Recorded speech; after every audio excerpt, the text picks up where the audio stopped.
I'm super excited today to have another guest back that has been with me several times before, and we have so many great conversations together.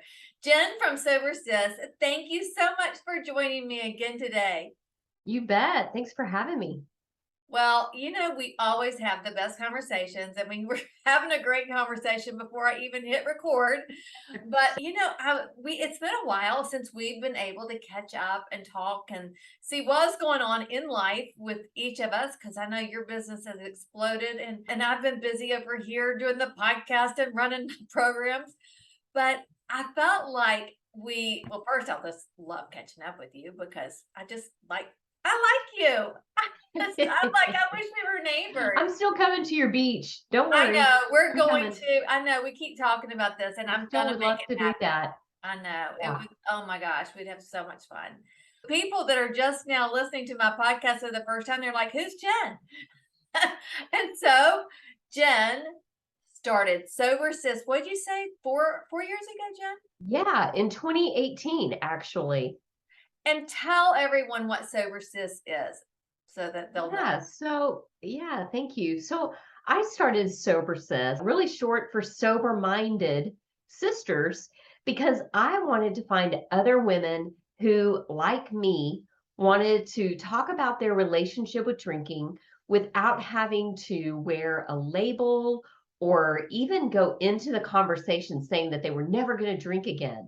I wanted to have a place where women really could kind of wrestle with this out loud and figure a lot of it out through just learning the science, having connection, and not focusing on perfection, but just focusing on progress. And for some people, that's drinking less, that's drinking more mindfully. But for many women, including myself, I have found it is just better for me just to not drink at all. It's more freeing. The mental tug of war is gone. And physically, I just feel like I'm doing myself a favor after doing all the detox stuff all day by working out and juicing and all the things that I know your listeners do.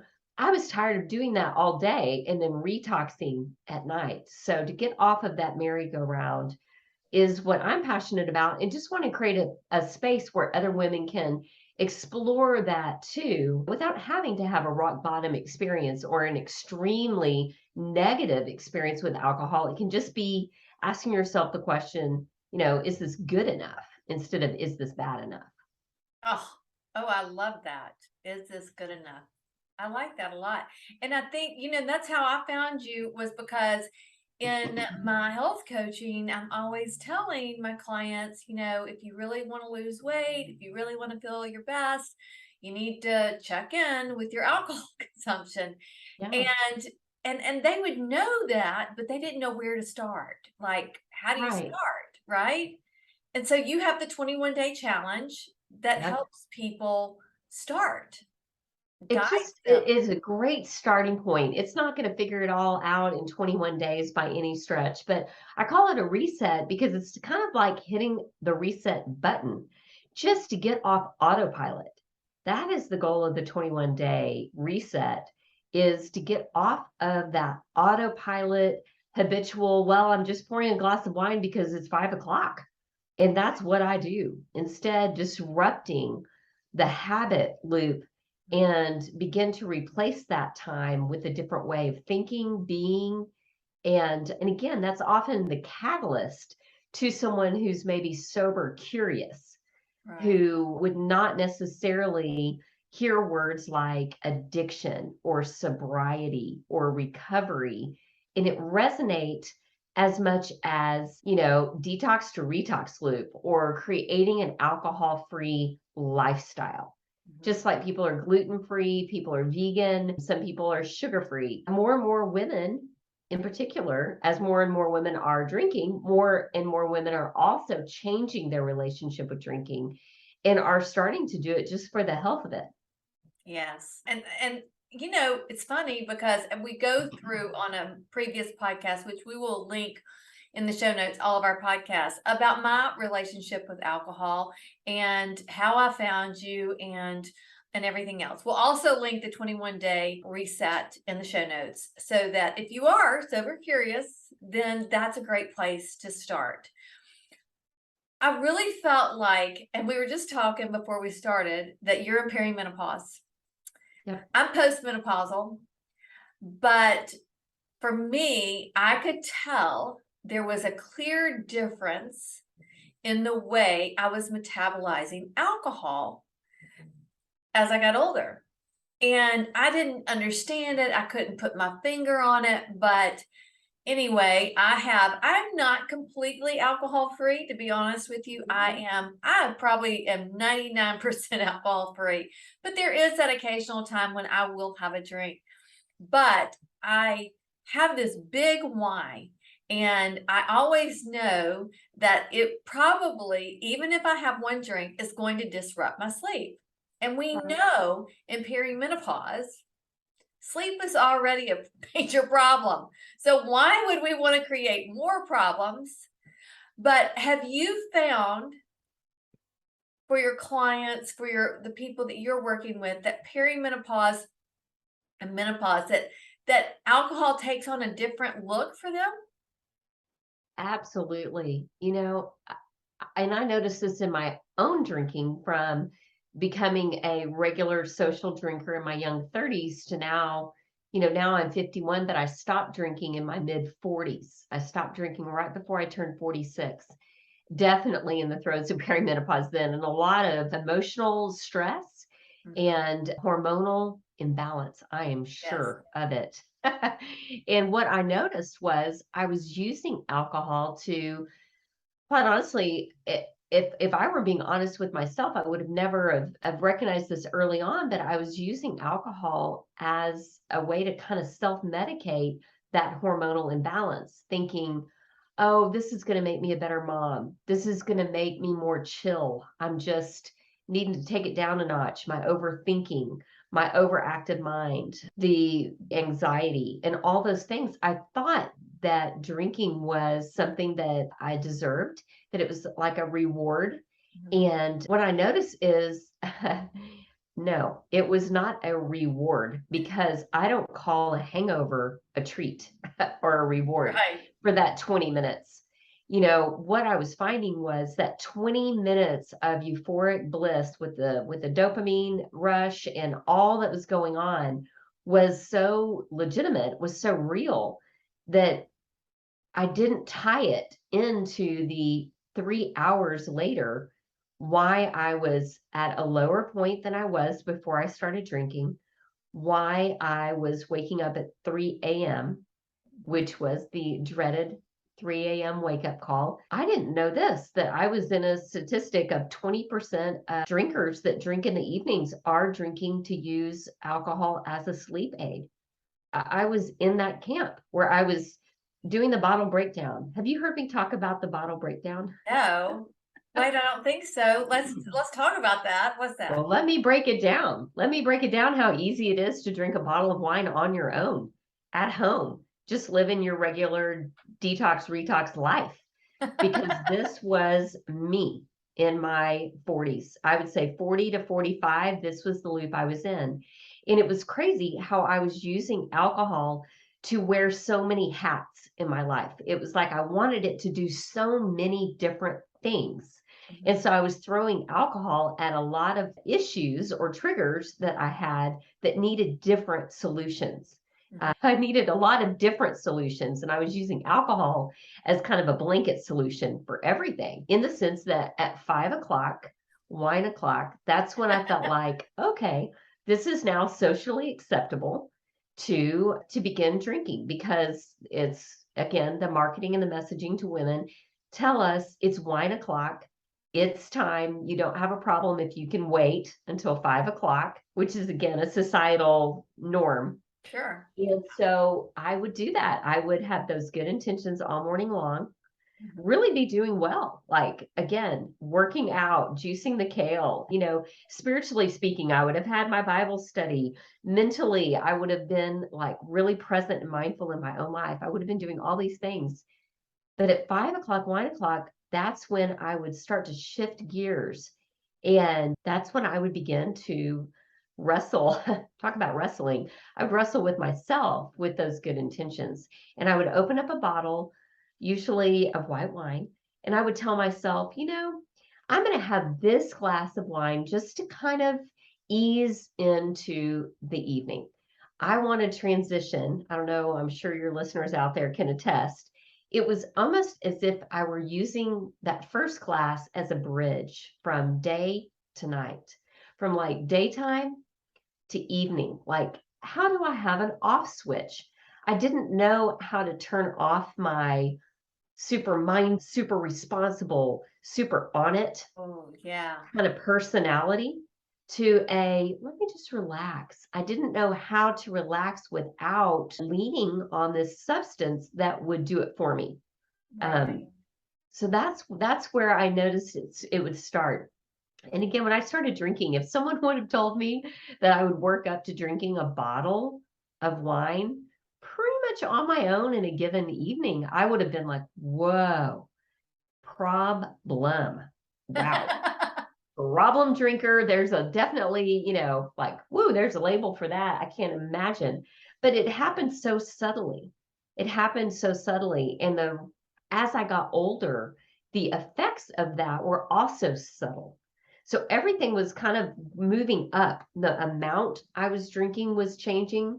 My tolerance for the drinking was changing. My dependence on it was changing. And my hangover was changing. Everything was kind of starting to ramp up, but it was so slow that I looked up one day and I'm like, wow, I've gone from the one glass to the one bottle and it almost feels the same.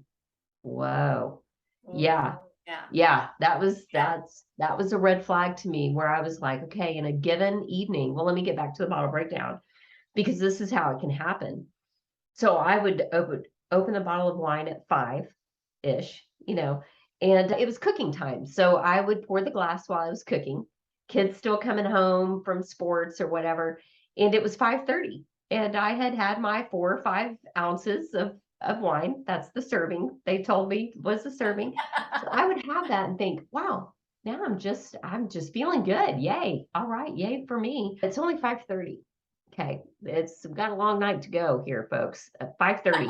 Okay, so I'm looking at the bottle in the door of the refrigerator, and I'm thinking to myself, my goodness, I'm just going to have a little bit more. It's only 5:30. I'm cooking. I'm, drinking lots of water. I've done all the right things today. Otherwise a very healthy person.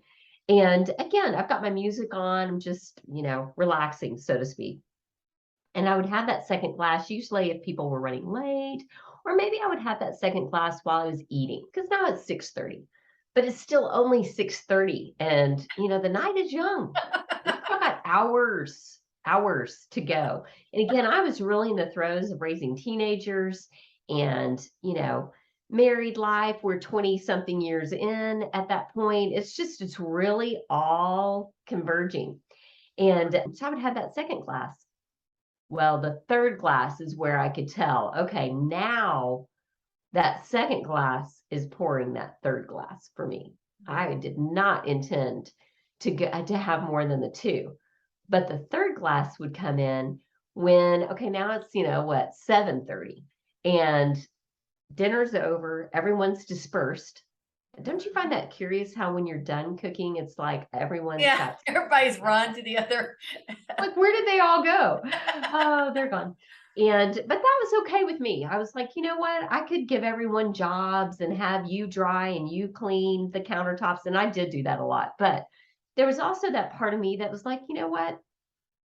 I got it. I'd rather just be in the kitchen alone because I can kind of have a little bit more of that wine while I'm just doing the monotonous stuff and the Right. laborious stuff of life.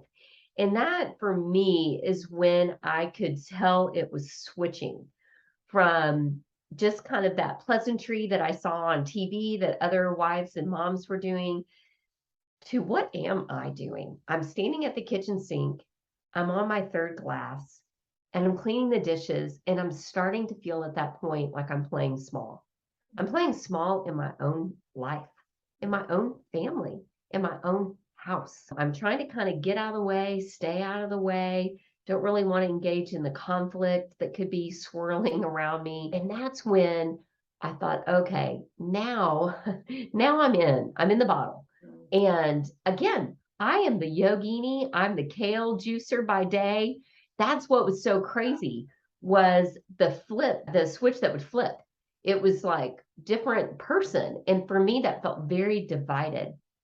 And then I would honestly, Dan, I would look at the bottle and think, well, I've got one more glass left. And I don't know about you out there, but Uh, I'm a finisher. I like to finish things. I'm not a quitter, I'm a finisher. And so I would look at that bottle and think, you know what? This is where the sleep component came in. This is what I was mentioning earlier when I wanted that one bottle of wine, those 4 glasses. I'm here in Texas, so everything's bigger. So 4 glasses, could be 5 for you out there measuring and whatnot. But for me, it was 4 glasses.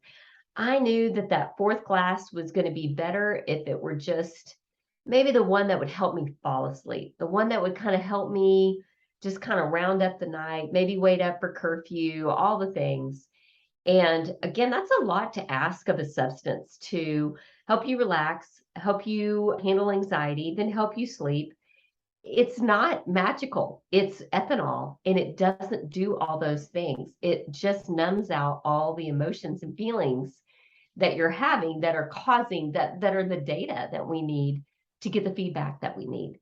I was short circuiting a lot of that feedback in the evening because I was feeling it all day. I was done with the feedback. And yeah, so I fell right on into that 20% of drinkers out there who have that last glass in an effort to turn off the mind, fall asleep, and then the 3 a.m. wake up call. And the older I got, the more I started going through my 40s, the more I realized, oh, this is not doing me any favors at all. In fact, I'm building up my tolerance to the point that I can have 3 or 4 glasses in a 4 or 5 hour period with lots of, I'm drinking, I'm eating. It's not like I'm just sitting there just throwing them right. back. It's within my evening. And I thought I was so alone in that. I did not know, now I do, but I did not know how many other women were struggling with that same bottle breakdown and then hating themselves for it, waking up just to rinse and repeat to ultimately do it all over again. Yeah. And then the nights that I wouldn't do that because I could choose to not do that, I wasn't physically addicted to the point that I couldn't choose to set it down. When I did choose to set it down, I felt nothing but miserable. I felt deprived. I felt left out.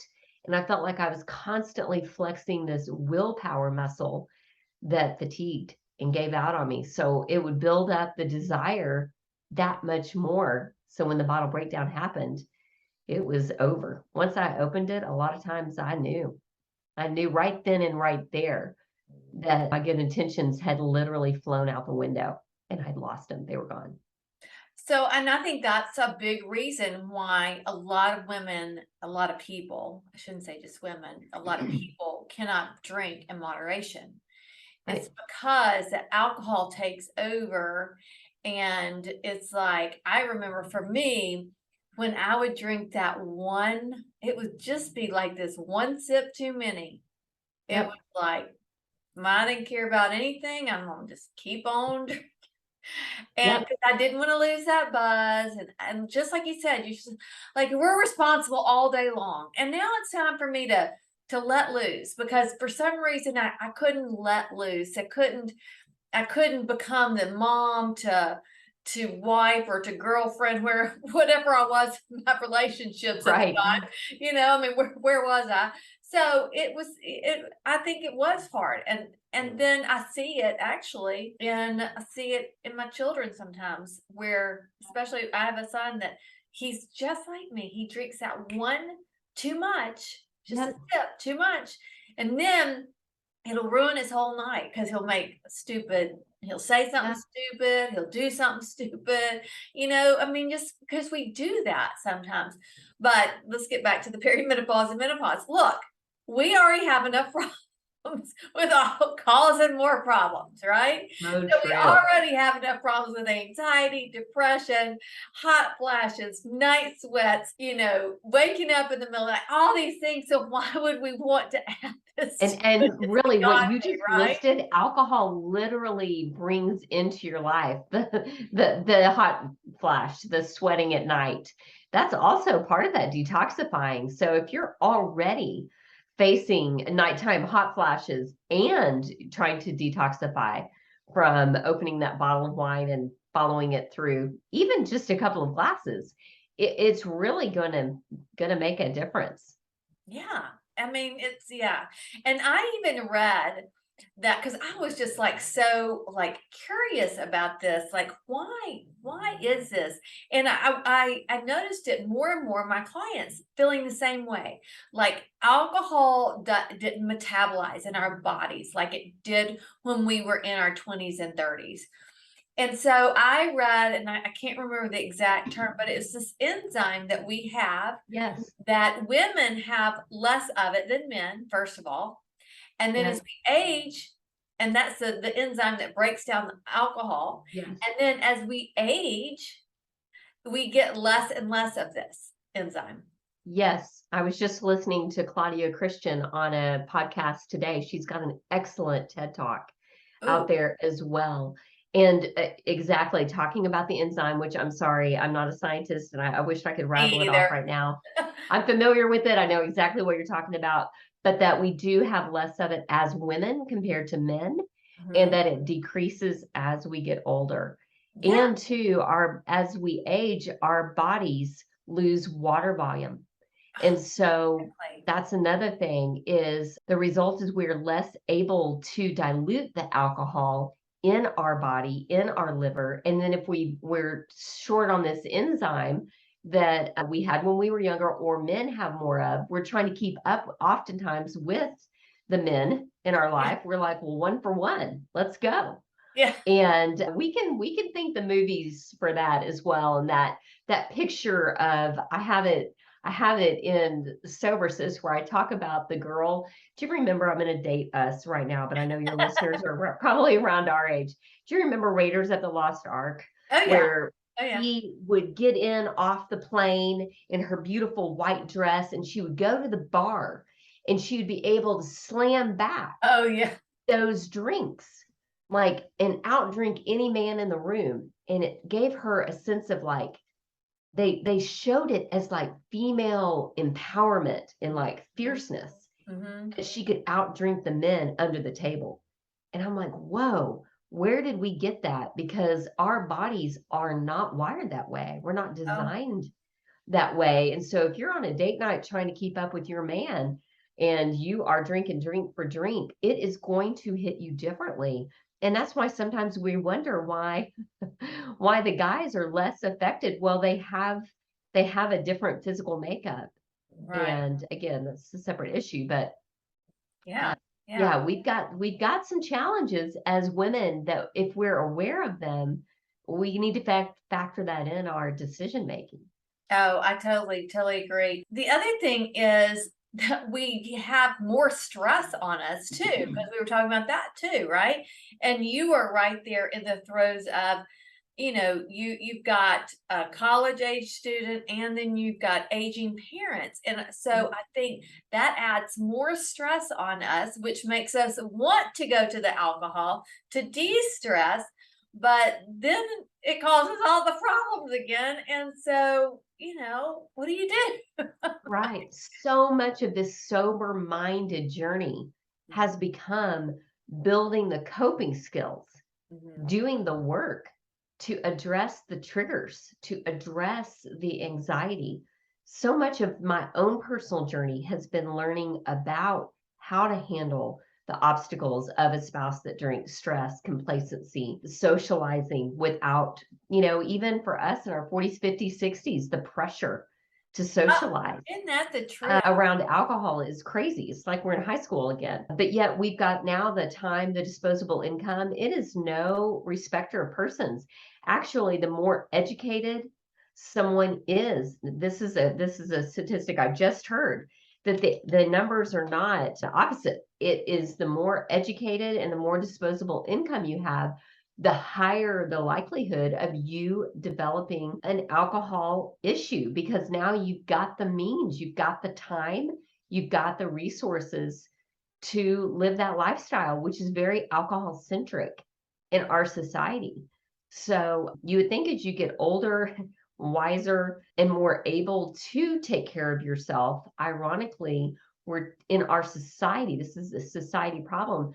We tend to do that less and less. Women are drinking more and more into their later years than ever seen before, ever. Oh, and I'm I sure see that. after the pandemic, even more so, right? I mean, Oh, for alcohol sure. consumption up tremendous amount, tremendous Oh, amount. tremendous amount. I just heard the stat that 84% increase in AUD, alcohol use disorder, which is a complete spectrum, which I also appreciate. I talk a lot in my group about gray area drinking because it really isn't the black or white, all or nothing, doesn't need to have a label or stigma. I don't want to ever perpetuate that. What I want to do is bring people into a conversation where they can look at the whole spectrum without judgment and go, okay, where am I on there? If you're a drinker at all, you are on the drinking spectrum. And Mhm. there are some warning signs that if you're in that gray area, many of which you could already pick up from my story, drinking more than you intended to, drinking more often than you used to, having a higher tolerance, thinking about it, obsessing about it, thinking about maybe is it 5 o'clock yet? It's just, it's crazy. Here's a stat I'm dying to share, and I wanted to share it on this podcast today because I just heard it for the first time. I'm like, buckle up if you're out there driving, but buckle up, eyes on the road, listen in. This is staggering. In the United States of America, okay, so we're just talking US, Mhm. annually, 800 million gallons of wine are consumed every year in our country. 800 Wow, million gallons that's of wine. great. And if you look at who is consuming that, it is primarily women. And women are marketed to in such a way with the mommy juice wine culture, the wine o'clock culture, all the rosé all day, Target shirts and memes and tea towels and all the things.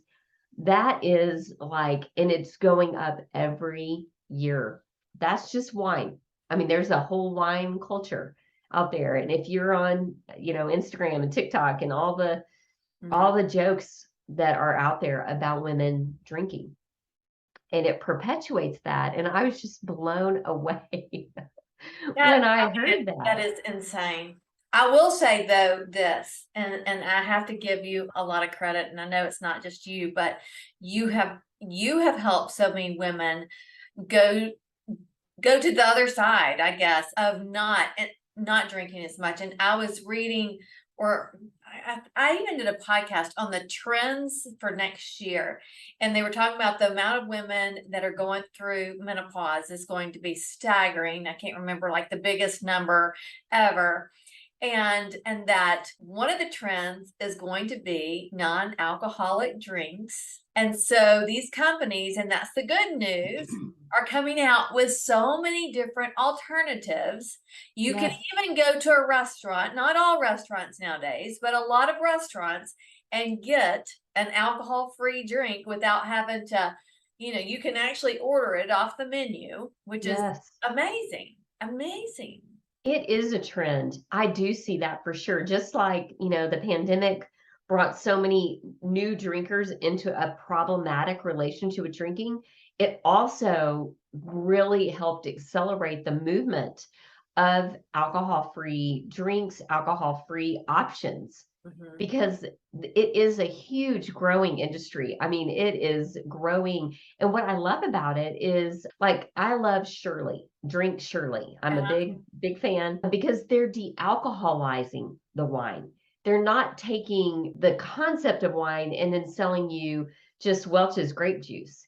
It's actually the same wine de-alcoholized. It's taking the ethanol out, but still the same wine. So it tastes the taste is so much better. They've really made strides. I feel like the alcohol-free beer industry really led the way, and now the de-alcoholized wine, which is even different than alcohol-free. It's that I listened to a podcast the other day where they were really talking about the difference. And it's alcohol removed versus Oh, creating something wow. that never had alcohol in the first place. Uh-huh. So it's fascinating. It's definitely a growing thing.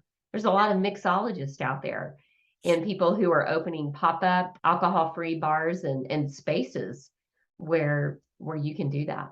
Yeah, I love that because I think that because there is so much pressure and social pressure to drink. I noticed that before I found you, and when I first went alcohol free, I was like, oh, I'll just have some water, just some water. And Yeah, I have to tell you, I still prefer water over even a alcoholic free drink. There are some times where I want a festive drink and I don't right. want the alcohol, and I love it when I can order something and feel apart. But there is a lot of pressure because people will be like, especially we're going out to dinner with another couple tonight, and we haven't been out with them before, so I don't know if they even know that Jeff nor I really drink that much. And so, people always look at you like when you don't order something. I mean, most Right. people you sit down to dinner with, everybody orders alcohol. Right. Right. So there's people want, I've always noticed that if somebody else is doing it, they want other people to partake, whether it's dessert or alcohol or smoking or, any of those Whatever things, it right? is. Yeah. Like, oh, come on, join me. Then it makes me not feel so bad. Exactly, exactly. And I see a lot of women deal with that where they're like, I didn't even really want to drink, but I kind of drank almost to make the other person feel more comfortable. And and I get it. I understand. And I think oftentimes it's going in with the tools in your toolbox that have become second nature to me, but when someone's just beginning this journey, they're vital. In fact, they're so vital they've become just my way of being in the world. But I always pre-decide. I never get to a situation and decide to kind of play it by ear when I get there or just sit down and see how I feel when it's ordering time. Especially early on, I had to really decide, am I drinking tonight or am I not drinking tonight? So I didn't get swayed by the adult peer pressure around me or just my own vacillating back and forth because decision fatigue sets in. See, that's one of the things that I learned from you right away that I like, and I use that even in thinking about desserts and a lot of things in life because I Right. think we have decision fatigue about so much, like what's for dinner, what's for, but Right. to already pre-decide, to plan ahead, it takes away that decision fatigue, like it's done. And it's And that then you really freedom. It can sets relax. you free. What? Yeah. Yeah, then you really can relax because you're not Exactly. like ping pong back and forth in your mind. Am I not going to? Am I going to have one? If I have one, will I want two? But I just want to have one. Yeah, all the Right. mental Yeah. exhaustion, deciding in the moment is much more stressful than But I decide. think too, one of the things that I love about Sober Sis, what you create, is that support and accountability and no judgment and no like, okay, I can never drink again.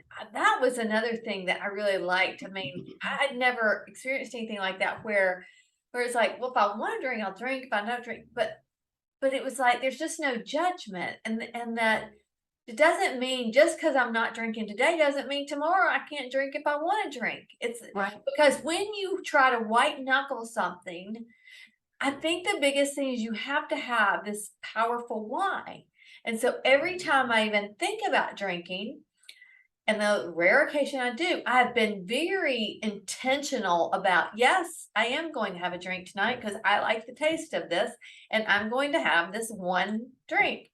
Being intentional, being aware of what you're doing, Right. and instead of just going through the motions, which I think, and I'll be honest, I think when I was drinking on a consistent basis, I was trying to escape something, trying to deal with the stress, all that kind of stuff.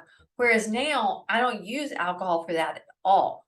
It's just not Right. anything, and it's made me more confident. We talked about that in another podcast that we were Yep. on. I'm so much more confident because I think I'm such a pleaser that Mhm. it made me force myself to not be that pleaser all the time and confront some of the issues instead of just drinking the alcohol.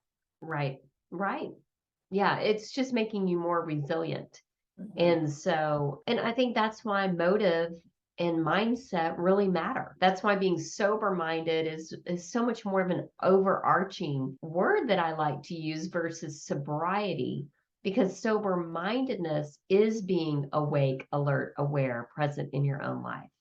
Yeah. And to me, that's the bigger goal than just abstinence. There are a lot of people out there that don't drink alcohol, but emotionally speaking, they're still outsourcing so much to other things. I think it's more about that resilience of being confident in your own skin, being present in your own life, being intentional, Mm. versus just, yeah, the white knuckling or, yeah, for sure.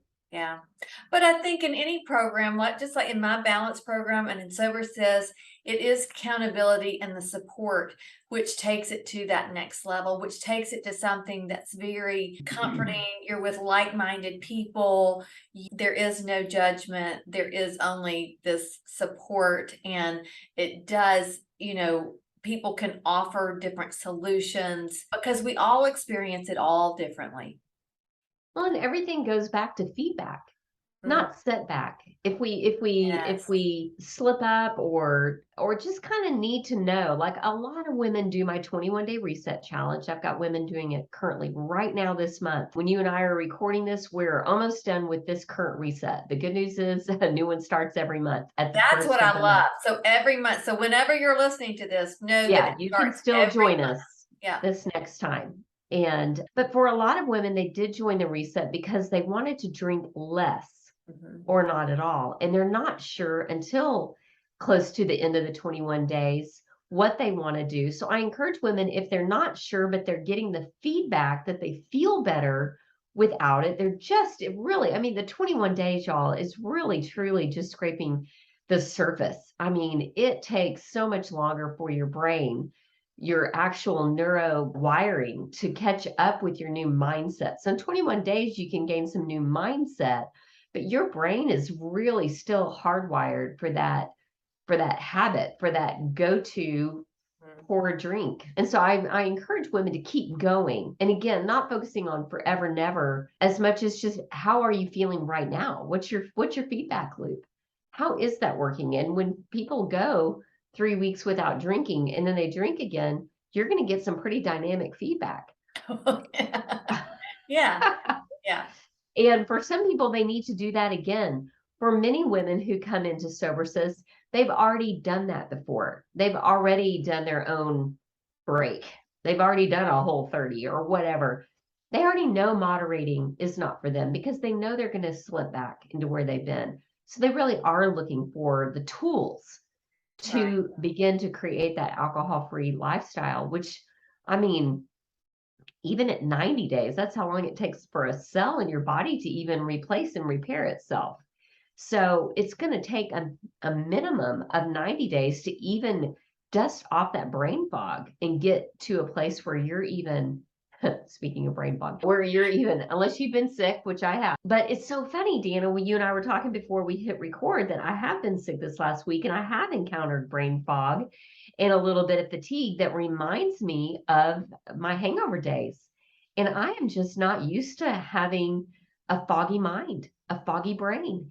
And I think I lived with it for so many years. I thought that was normal. I Mhm. thought it was totally normal to walk around feeling like I do right now. This was my norm for years. Wow. Oh my gosh, just the thought of it is just like, whoa, I can't wait till this fog lifts because it's definitely, sickness related and will go away. Right. Um, versus that alcohol induced brain fog. I mean, it takes 7 to 10 days to get alcohol and the effects of alcohol out of your system. So even if y'all are trying to not drink during the week, and just drink on the weekends, you're never getting out of that cycle, which keeps the craving loop really going, because about day 4 starts to kind of feels like an itch you want to scratch. Like a drink kind of sounds good. I've quote been good all week, Monday through Thursday, and that's when the wheels come off for people on Thursday through Sunday. Yeah. Is yeah, so it just takes time. And I've heard it said recently that it takes more like 18 to 24 months to totally change your brain from being one that is used to drinking alcohol to being completely free from it. And as a person that has been on this journey for over 5 years now, I can attest to that it really does take that amount of time. But it's not just time of white knuckling it. It's time of learning. During that time, it's the resilience building that you need so that when things happen, just that go to, pull the trigger with having a drink, like you said, it's just no longer a go-to. Mhm. It's just Yeah. not something that Yeah. goes in your mind as Mm. something that you want to do to immediately alter the way you feel. Yeah, and if you are on a health journey, I mean, why would you want to put this toxin in your body? And I know I don't really want to go into this because we've gone into this on another podcast, but these people that say that alcohol is good for you, one glass of wine a night, you should really be drinking one glass of wine. I mean, come on. We know that you can go eat the grapes if you need the Right, resveratrol or whatever that is. I mean, right, there's so many other ways to get if there is any little bit of nutrient in there, right? And right. Yeah. so Follow the money on that one. Follow the marketing, and who's even paying for those quote studies. right, Yeah. yeah, exactly, exactly. Well, Jen, you and I could talk all day long, but I really felt like it was important to talk about this perimenopause and menopause and alcohol and how it is different as I always say this. We have to change up a lot of things as we hit those years. And this is just one of the areas that we need to really look at. And if it brings you anxiety to think, oh, I can't do without my alcohol, then I would really encourage you guys to join Jen in her 21-day reset to explore, to see if that's not maybe that really, if you have anxiety about it, Yeah. it's probably something you should look at. Yeah, it's like if you find yourself kind of on the drinking highway, you can always pull off the drinking highway, hit a rest stop. That's kind of what my 21-day reset is. It's an ability to get off the drinking highway, pop the hood, let's see what's going on in there. It's your time to assess you. It's not me assessing you, it's you assessing you. And you're your best experiment, you're your best teacher. I've just got the tools that have worked for me and now thousands of other women to look at. And then you can decide if you want to get back on that drinking highway or if you want to stay off the highway longer. And you may end up not getting back on there. But again, the goal is just curiosity, discovery versus labeling or having to step into this experiment already pre-decided a forever statement. I just think opening the door to learning about yourself is such an invitation. Oh, I agree. I agree. We should always be learning tons about ourselves. Yeah, And I'm always experimenting with different things to see, I mean, right. whether it be workouts or anything. I mean, I just think that that's part of life and part of growing old, longevity, part of really Yeah. longevity, And doing and it having a well. good life. Yeah. And having a well and worthy life, right? I love it. Yes, yes. Yes, I love it. Oh gosh. Well, Jen, thank you again so much. It's always such a pleasure talking to you. And we are going to plan a beach trip within this year. I'm going to, Yes, me and you, girl. That's what we're love going to do. it. Melanie's got to come along too, because Melanie did Sober Sis too. And she's Yes. all into all the different alcohol free options. She loves Oh, that yeah. kind of stuff. So, so Oh, yeah. we'll do that. Yeah. We will do that.